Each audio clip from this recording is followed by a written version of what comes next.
Olá, boa noite. Está começando mais uma edição do Jornal da Difusora. Vamos aos destaques de hoje.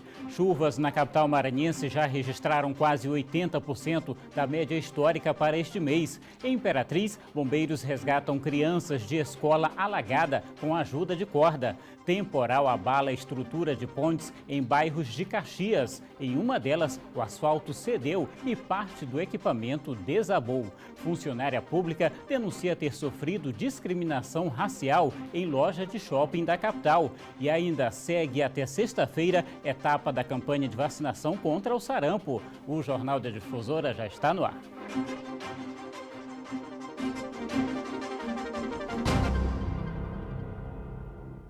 A gente começa a edição de hoje falando dos transtornos causados pelas chuvas nas últimas horas em todo o estado.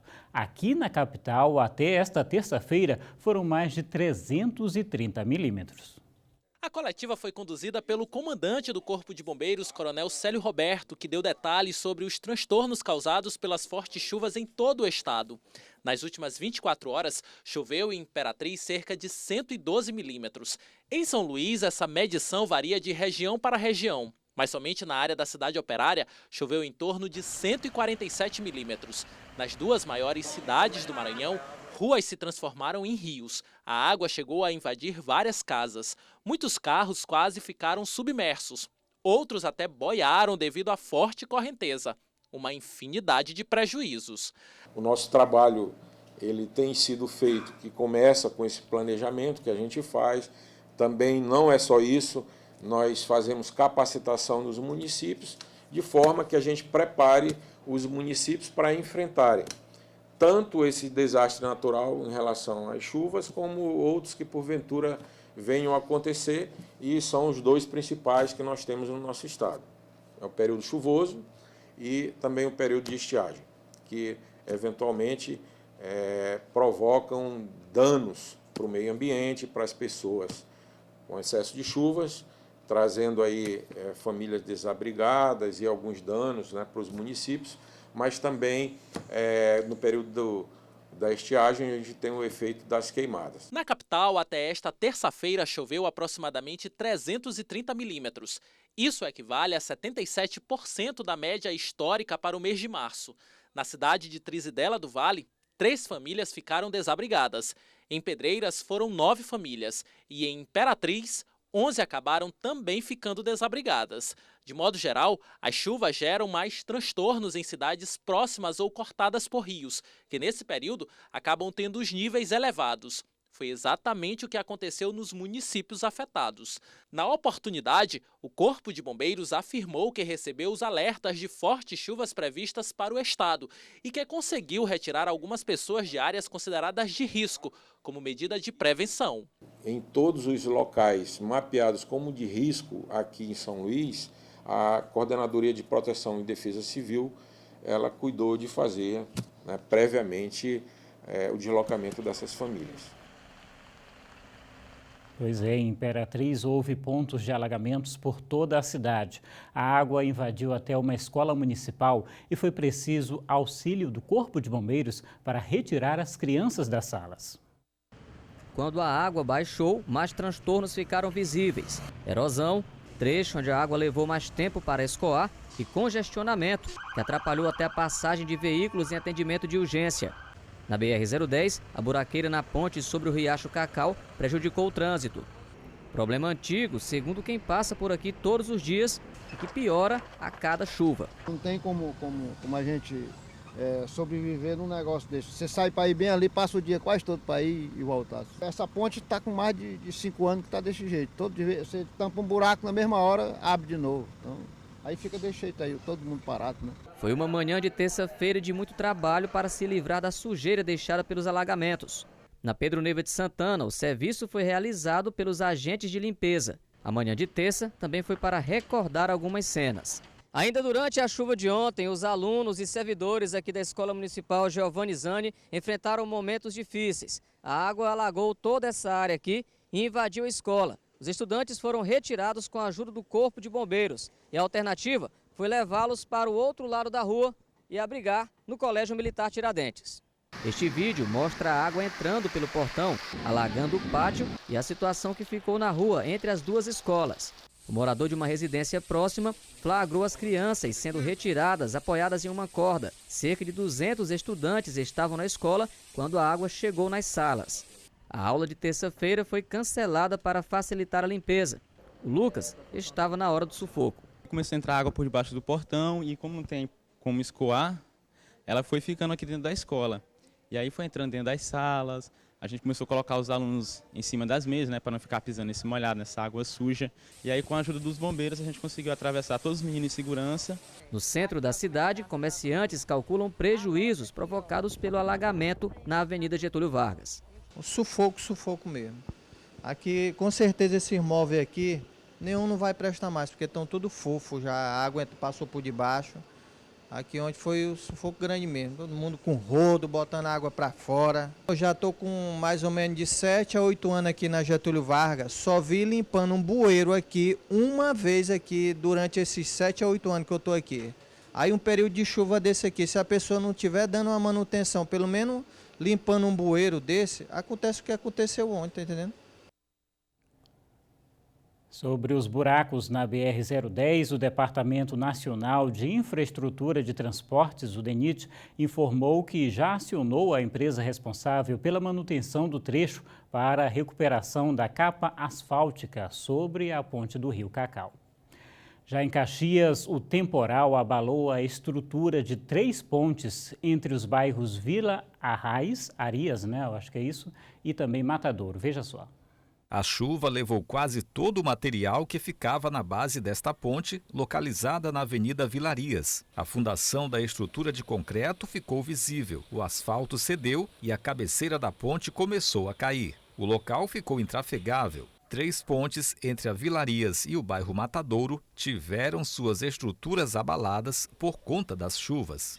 Agora, só uma permite a passagem de pessoas e veículos. Mesmo assim, é preciso ter bastante cuidado. Os moradores aqui da Avenida Vilarias estão praticamente ilhados. Ali atrás fica uma ponte que teve parte da estrutura abalada por conta das últimas chuvas. Homens da Secretaria de Obras do município estiveram aqui e interditaram o local para evitar acidentes. Dona Raimunda Simplício está preocupada. Ao lado da casa dela passa um córrego por onde desce parte do esgoto e também da água da chuva. A aposentada tem medo que a moradia seja abalada. Não era desse jeito não, agora o ano passado para cá que está ficando desse jeito. Seu João também está preocupado. Ele ouviu um barulho e chegou a pensar que a ponte tivesse caído completamente. Viu o barulho, blá, já pensei que era alguém que a gente batia na porta, né? E rapaz, a gente batia na porta aqui de noite, chovendo. Aí eu fiquei de blá de novo. Rapaz, é possível. Aí quando eu de manhãzinha, vai levantando para aqui, ó. Por meio de nota, a Secretaria de Obras do município informou que está atenta aos estragos causados pela chuva na cidade e disse que iniciou os reparos nas pontes do Matadouro e Vilarias. E daqui a pouco, presos integrantes de quadrilha que comprava carros com documentos falsos. E ainda, funcionária pública denuncia ter sofrido discriminação racial em uma loja em um shopping aqui da capital. Integrantes de uma quadrilha interestadual especializada em crimes de estelionato foram presos pela Superintendência de Polícia Civil da capital. O grupo foi identificado após a compra de um veículo avaliado em mais de R$80 mil. Modems, chips de celulares, cartões de crédito, carteiras, computadores e vários documentos falsos. Este era o material usado pelos 3 homens presos pela Polícia Civil do Maranhão na tarde de segunda-feira no bairro do Turu, membros de uma quadrilha que usava documentos falsificados para comprar veículos financiados em concessionárias de São Luís.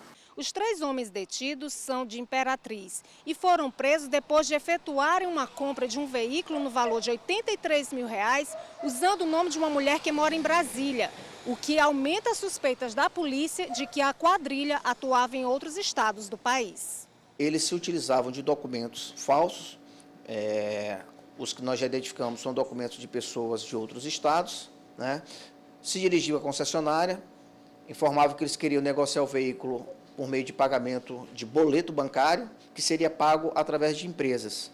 O boleto era gerado, eles efetuavam o pagamento de forma também fraudulenta e assim recebiam o veículo posteriormente. A polícia vinha monitorando a quadrilha, que conseguiu comprar veículos em pelo menos 4 concessionárias. Somente na segunda-feira, dia da prisão, a quadrilha havia tentado comprar 4 veículos, sendo que apenas uma compra foi consumada. Somente ontem, durante a lavratura do flagrante, nós identificamos pelo menos 5 concessionárias que foram vítimas, além das pessoas que tinham seus nomes envolvidos de forma ilícita nesse tipo de crime.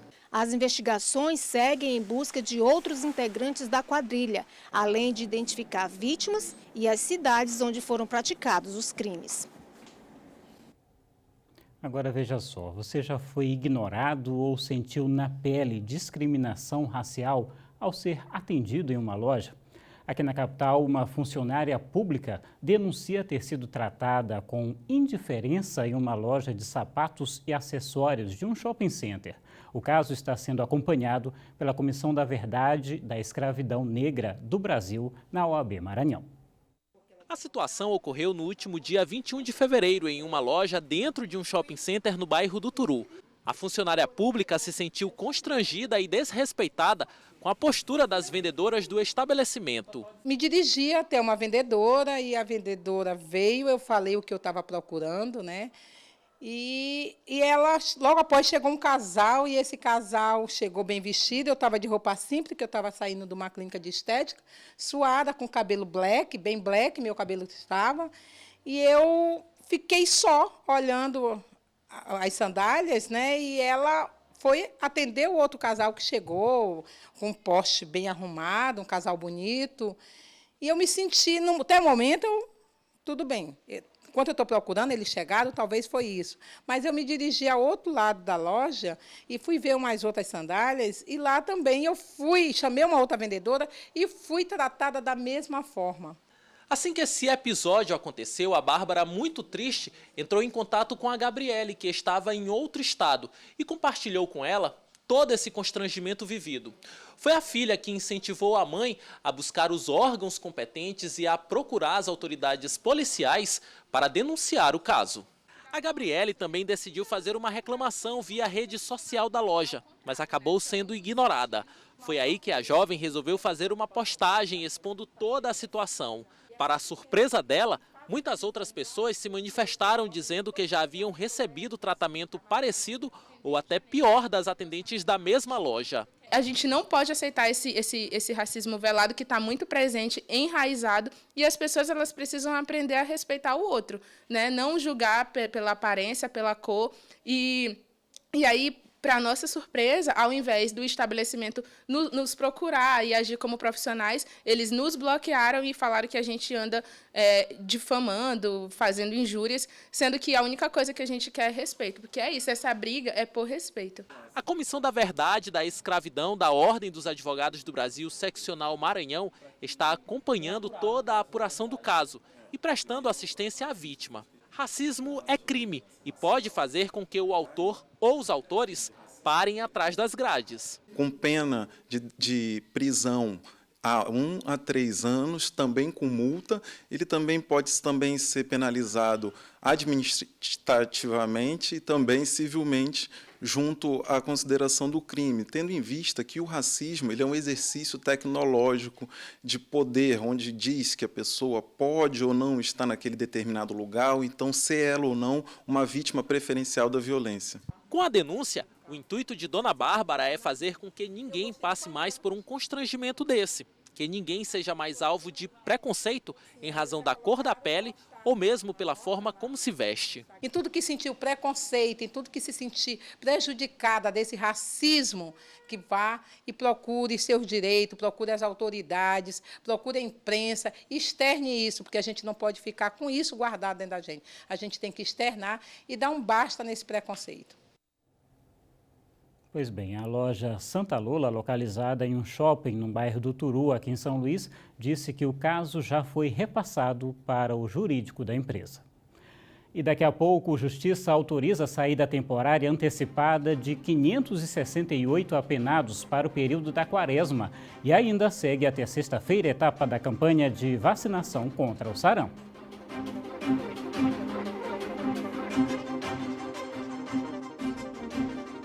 Atenção para essa informação. Está com dificuldades para pagar as parcelas do seu veículo? Está com parcelas em atraso? Comprou um e paga dois? A Nacional G3 reduz sua parcela na hora, sem ação judicial. A Nacional G3 é uma empresa que atua há mais de 10 anos em redução de parcelas de financiamentos de veículos e garante a redução das suas parcelas de 40% a 80% na hora. E você já paga a próxima parcela com o valor reduzido. E o melhor, não cobra valores à vista. Você pagará apenas o valor da sua parcela reduzida e nada mais. Não é revisional. A Nacional G3 não utiliza procedimentos judiciais. Entre em contato pelo 0800 888 3211 e agende o seu horário sem compromisso. A Nacional G3 não cobra valores à vista. Siga a Nacional G3 nas redes sociais Facebook e Instagram. Agende o seu horário agora pelo 0800 888 3211.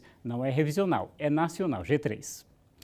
E a primeira vara de execuções penais da comarca da Ilha de São Luís divulgou hoje a relação dos apenados aptos a receberem o benefício da saída temporária para o período da Quaresma. 568 apenados do regime semiaberto podem ter direito ao benefício. A saída temporária tem início amanhã, a partir das 9 horas, com retorno até às 6 da tarde do dia 17 de março. A Justiça esclareceu que a saída temporária referente à Quaresma foi antecipada em razão da proximidade com o Dia das Mães. E segue até sexta-feira mais uma etapa da campanha de vacinação contra o sarampo. Até agora, quase 25 mil pessoas foram imunizadas somente aqui na capital. A Clarine acabou de completar 6 meses de vida e o primeiro compromisso dela foi vacinar. Atualizou a carteirinha e já tomou até a vacina contra o sarampo, já que completou a idade exigida para esta primeira etapa da campanha. Importante para que não possa contrair as doenças, é muito importante para a criança. A gente acompanha, vem aqui para o posto de saúde Barra de Fátima, vem acompanhando ela, muito importante para a saúde dela. O Alex, apesar de ser bem grandinho já, também precisou ser trazido para o posto de saúde. Minha esposa convidou, porque senão não teria nem vindo. Importante sim a vacina, com certeza, proteger contra as doenças e problemas futuros de saúde. A vacinação contra o sarampo iniciou desde o ano passado e nos postos de vacinação o movimento tem sido sempre intenso. No caso do sarampo, a vacinação acontece em 2 etapas este ano. Nesta primeira fase da campanha, que abrange crianças a partir de 6 meses até pessoas com 29 anos de idade, são necessárias 2 doses da vacina. Em 2020, até o momento, nenhum caso da doença foi notificado, mas no ano passado, pelo menos 8 pessoas foram diagnosticadas com sarampo. Esse grupo agora que a gente está fazendo de 6 meses a 29 anos, são 2 doses. A criança chega aqui, só tem uma dose, a gente tem que completar a segunda dose para ficar 100% imunizada. De 30 a 39 anos é só uma dose. Quem já tomou não precisa ir à unidade porque já está imunizado. Quem tem uma dose de 30 a 59 anos. Quase 25 mil pessoas já foram imunizadas em São Luís. Esta é a terceira etapa da campanha desde que o Brasil começou a registrar, em outubro do ano passado, um surto da doença em várias regiões do país. Apesar dos 8 casos registrados no Maranhão, não houve até o momento nenhuma morte devido ao sarampo. Esta etapa segue até a próxima sexta-feira em todo o estado. Lembrando que crianças e jovens, o público-alvo da campanha, devem comparecer às unidades com a carteira de vacinação em mãos, hein? As reportagens dessa edição você pode rever no portal MA10, interaja também em nossas redes sociais. Muito obrigado pela sua audiência, pela companhia. A gente encerra a edição de hoje com imagens ao vivo da Avenida dos Franceses, aqui na capital.